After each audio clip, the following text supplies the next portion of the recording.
Hi everyone, Charmaine here with another paper making video, and today I'm going to show you how I made these handmade paper using store-bought paper pulp.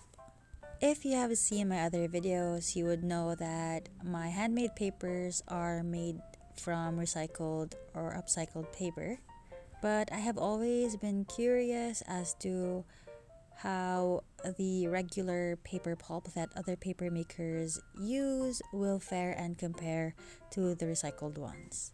So in this video, I'm going to show you the results and basically my review of the paper pulp which I bought online. At the end, I'm also going to do a pen test and a fold test as requested most of the time so that you can see how the paper pulp performs. So I got these paper pulps from Shopee, and it was weird because I weighed them. It was advertised as 100 grams, but it just was about 80 something plus grams, 83 grams per pouch. So I did contact the seller about it just to, raise the concern, but I'm gonna use these paper pulp anyway, and let's see what they are. They look moist from the outside. I'm opening these for the first time, and yeah, they are moist, which is kind of weird because in the description it's called like super dehydrated paper pulp. But I'll put the link below if you want to check out the shop where I got this from. I'm not sure, should I just put it directly in the water or should I blend it? Let's try. Let's just see how it spreads when it's in the water, because when you take it out from the packet, it's just big clumps like this. So I'm not sure if it'll separate when I put it in water. Let's see. Boop. Let's see how it responds. I'm also unsure how much paper I can make with this one. Okay, let's stir it and see if the pulp separates. Okay, it's kind of loosening up.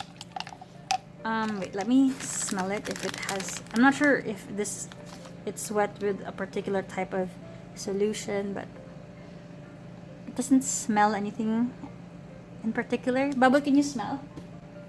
No, it smells like wet paper. It smells like wet paper, dude. Yeah, so it's just, I think it's just water. Okay, so I was expecting that I'd need to blend it, but right now I'm using half of the bag, and it has thickened. Surprisingly, it has thickened, and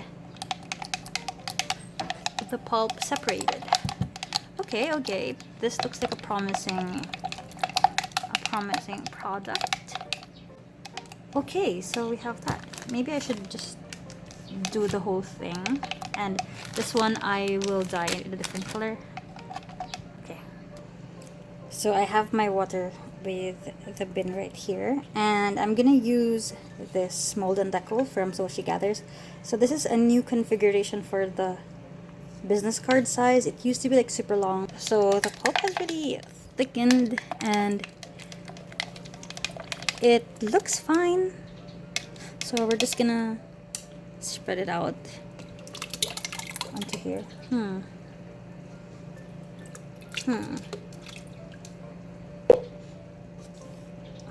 Okay, it has spread out, but I think I'm going to need to use the whole thing. Just gonna drop this all over here, and let's see. I'm just gonna use my fingers to break it apart.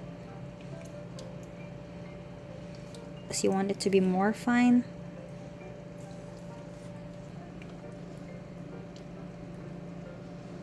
So I'm just getting the big bits and breaking them apart into smaller pieces. So keep on doing this. I'm not quite sure, but it has like a gelatiny look to it, the water does, when you lift it up. So I don't know if you can notice it, but it feels like gelatiny, or doesn't feel like gelatin, but definitely looks like gelatin, and like the pulp is more suspended. So I'm just gonna move this around some more and hopefully make the bigger pieces more fine. And we're gonna do our first dip of the molten deco.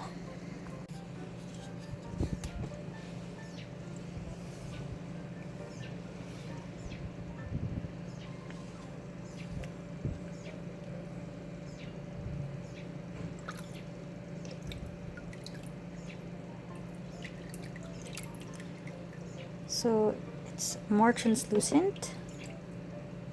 Oops, it's more translucent and it's a bit thick in this manner. And we're just gonna, I didn't really fully set up, and I'm just going to, I can do this. I can do eight at a time. Okay. Okay. So it works like the recycled pulp that I usually use, but I guess the only difference is that it seems a bit more thinner because I can see the screen at the back. Maybe it's because the pulp is more fine and it transfers really easily onto the kuching sheet. But it transfers really well. So I decided not to add a dye to it yet. Maybe that's for a different video. But I did add a bunch of embellishments. I added these dried flowers. These are calendula flowers that I usually use for massage bars and additional embellishments. But my only concern here is that this is more of really like an experiment because I was a bit worried if the petals would bleed, because sometimes flowers or plants do that, they bleed onto the paper. But I was willing to take this experiment and just finish the whole thing, because when I made these business cards, they looked really pretty when wet, and I was correct. They were very beautiful when they dried. So I let them dry overnight, but at around 10 p.m. So I was did this video at around 12 noon, and around 10 p.m. the papers were already very dry. And as you can see in the dried sheets, the flowers really bled, but at the back they looked awful. But actually, when you flip the paper over, you can't really see the bleeding, or if there is, it just caused like a yellow or warm tinge on the front side of the paper. It wasn't heavy bleeding. So I think I will be using this particular dried flowers in more of my papers.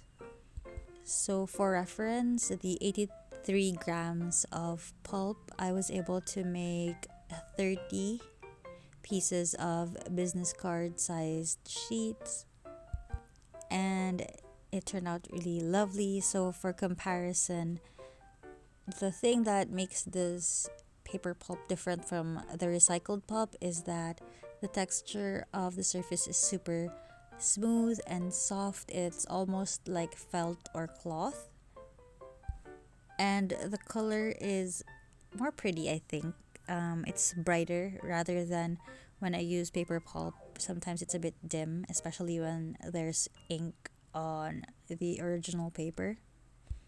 But in terms of practicality, I think this one is expensive, especially when I'm comparing it with the free paper pulp that I can get from recycling sheets. And plus, in terms of performance, I tried writing on it, and I think this paper pulp, since it's pure and does not have sizing originally, so it doesn't take ink very well. Also, for some reason, I get asked this a lot in the comments, if the paper or the final paper that I created if I can fold it, if it doesn't break when I fold it. So I also did a fold test for this one. So the pure paper pulp, it I was able to fold it no problem. And actually, even my regular paper ones, the one that I recycle with, I fold it. It really works like regular paper when I fold it. So I have no issues with it breaking when I fold it. So I tried it with a bunch of different pens, the gel pen, the pigment ink pen, the fountain pens, and the recycled paper pulp that I use performed really well compared to this paper pulp. As I have explained in other videos before, recycled paper already has sizing in it and it will carry over the chemical when you recycle it to new handmade paper. So it will have the sizing properties and you won't have issues with writing and printing. So I guess when you use pure paper pulp, you will definitely need sizing. Anyway, guys, I hope you enjoyed this video, another experiment in paper making, and thank you so much for watching it through till the end. I will see you next time for more paper making experiments. Don't forget to click subscribe so that you get updates when I have new videos and new experiments that I want to share here on YouTube. For now, take care. I'll see you in the next video. Bye!